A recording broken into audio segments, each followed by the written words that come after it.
जय श्री हरि। आइए सुनते हैं पूर्णिमा व्रत कथा। द्वापर युग में एक समय की बात है। यशोदा जी ने कृष्ण जी से कहा कि हे कृष्ण, तुम सारे संसार के उत्पन्न कार्तिकता पोषण तथा उसके संहार करता हो।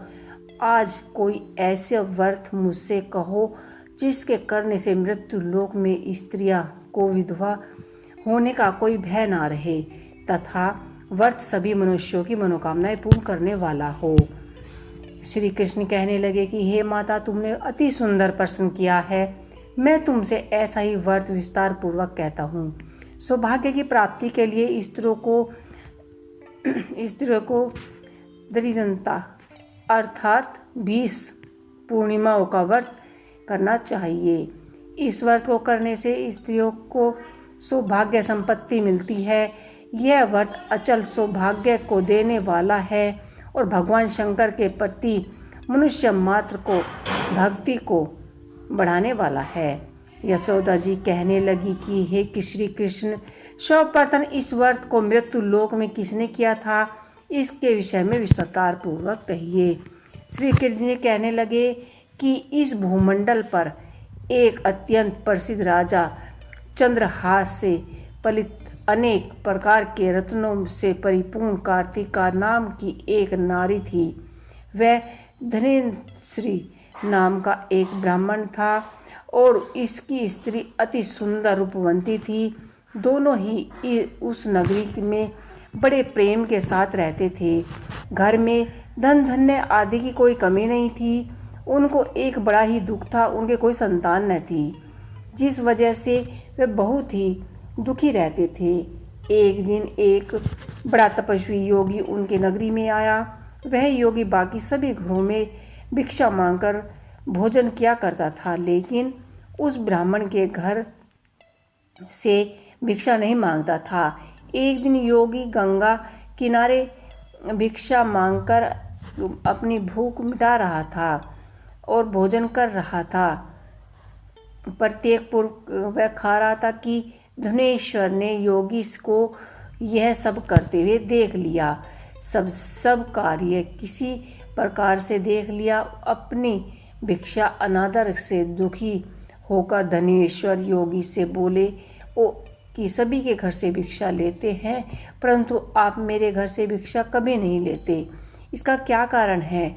योगी कहने लगा, आपके धर्म हमें इस बात की आज्ञा नहीं देते, क्योंकि अभी आप गृहस्थ जीवन में एक सुख से वंचित हो। आपके घर में संतान नहीं है और इसलिए मैं आपकी भिक्षा स्वीकार नहीं कर सकता। धनेश्वर यह सब सुनकर बहुत ही दुखी हुआ और हाथ जोड़कर योगी के पैरों पर गिर पड़ा तथा दुखी मन से कहने लगा कि आप मुझे संतान प्राप्ति का कोई उपाय बताएं। आप सर्वज्ञानी हैं, मुझ पर अवश्य ही कृपा करें।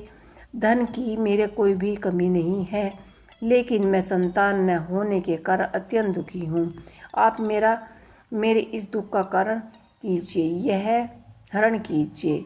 यह सुनकर योगी कहने लगा कि तुम चंडिका की आरती करो। घर पहुंचकर उन्होंने यह बात सारी अपनी पत्नी को बताई और खुद वन में चले गए। वन में पहुंचकर उन्होंने चंडिका की आराधना और उपवास करना आरंभ कर दिया। उन्होंने कहा कि जिसके संतान न हो उसके घर में से भिक्षा लेने से मेरे भी पतित हो जाने का भय है।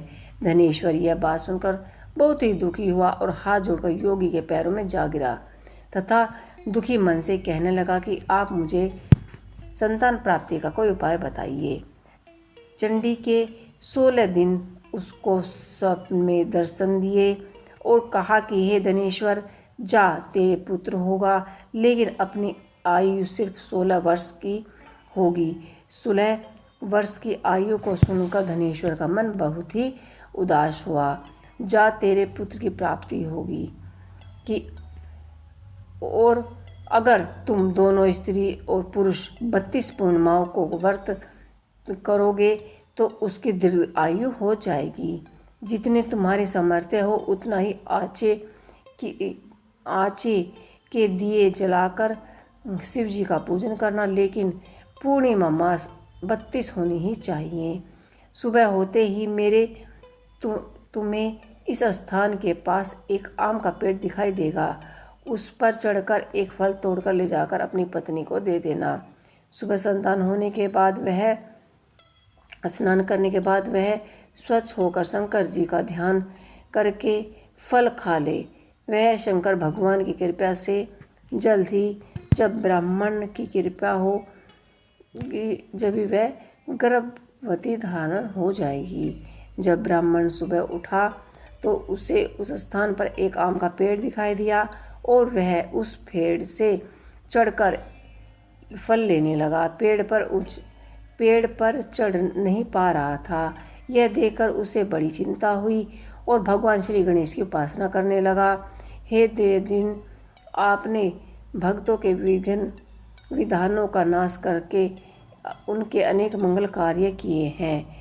दुष्टों का नाश किया है। रिद्धि सिद्धि देने वाले, आप मुझे इतना बल दीजिए कि मैं अपनी मनोकामना पूरी कर सकूं। इसके बाद वह पेड़ पर चढ़कर फल तोड़कर ले जाकर अपनी पत्नी को दे देता है। उसकी पत्नी ने अपने पति के कहे अनुसार इस फल को खा लिया और गर्भवती हो गई। देवी की कृपा से उसे बहुत ही सुंदर पुत्र की प्राप्ति हुई। उसका नाम उन्होंने देवदास रखा। माता पिता के हर्ष और शोक के साथ वह बालक बड़ा होने लगा। भगवान की कृपा से बालक बहुत ही सुंदर था, सुशील था और बहुत ही भाग्यवान था। माता पिता के हर्ष और शोक के साथ साथ उनसे बहुत ही लाड लगाने लगे और उसकी माता से 32 पूर्णिमा का व्रत रखा। जैसे ही 16वां वर्ग लगा तो दोनों पति पत्नी बहुत ही दुखी हुए, कहीं उनके पुत्र की मृत्यु न हो जाए। उन्होंने सोचा कि अगर उन्हें के सामने यह सब हुआ तो वे कैसे रह पाएंगे। तभी उन्होंने देवदास के मामा को बुलाया और 1 वर्ष के लिए देवदास को काशी में पढ़ने के लिए भेज दिया।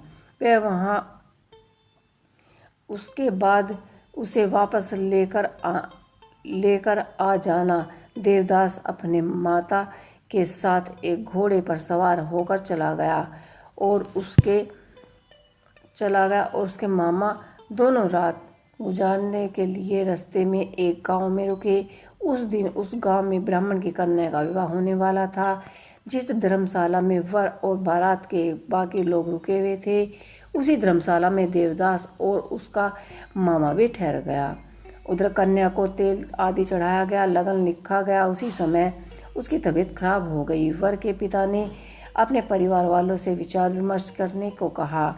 यह देवदास मेरे पुत्र जैसा ही है, इसके साथ मैं लगन कर दूं और बाद में बाकी सारा काम अपने बेटे के साथ करा दूंगा। ऐसा कहकर वर के पिता देवदास को मांगने के लिए उसके मामा के पास गए।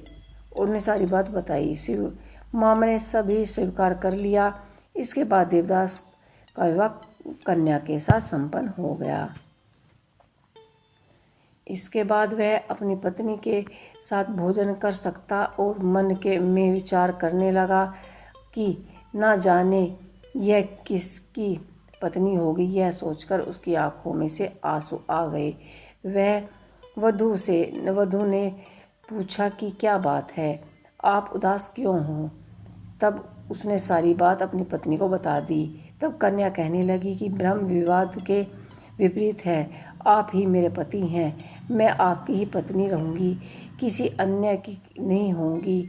तब देवदास ने कहा कि ऐसा मत करिए, क्योंकि मेरी आयु बहुत कम है, मेरे बाद आपका क्या होगा। लेकिन उसकी पत्नी नहीं मानी और बोली, स्वामी आप भोजन कीजिए। दोनों रात में सोने के लिए चले गए। सुबह उठे तो चारों नागों स्थिर चित्त हो जाएंगे। मेरे चरण और जीवन जाने के लिए एक पुष्प वाटिका बना लो, उसमें सुगंधित फूल लगवा लो, उसको प्रतिदिन जल से सींचा करे और आनंद के साथ खेलो कूदो। जिस समय उस दिन मेरे प्राणवंत होंगे, उस दिन यह फूल मुरझा जाएंगे। जब यह फूल फिर से हरे हो जाएंगे, जाने कि मैं जीवित हूँ।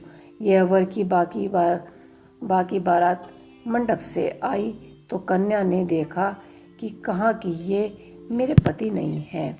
मेरे पति जिस दिन मेरे प्राणांत होंगे, उस दिन यह फूल सूख जाएंगे। उस दिन फिर जिस दिन मैं जीवित होऊंगा तो ये हरे हो जाएंगे। ऐसा कहकर वहाँ से चले गए। भगवान श्री कृष्ण बोले कि हे माता, इसी प्रकार देवदास काशी चला गया। कुछ समय बाद वहाँ से व्यतीत वापस आया। एक सर्प ने उसको डसने के लिए वहाँ आया, लेकिन वह उसको काट नहीं पाया, क्योंकि उसकी माता ने पहले 32 पूर्णिमा व्रत किया हुआ था। इसके बाद खुद काल वहाँ पहुँचा। भगवान की कृपा से तभी माता पार्वती और भगवान श्री गणेश जी आ गए। देवदास को मूर्छित दिशा में देखकर माता पार्वती ने भगवान शिव से प्रार्थना की कि हे महाराज, इस बालक की माता ने पहले ही 32 पूर्णिमा किए हुए हैं, आप इसके प्राण दे दो। भगवान शिव ने माता पार्वती के आग्रह पर उसको प्राणदान दिया। तो ये थी भाद्रपद की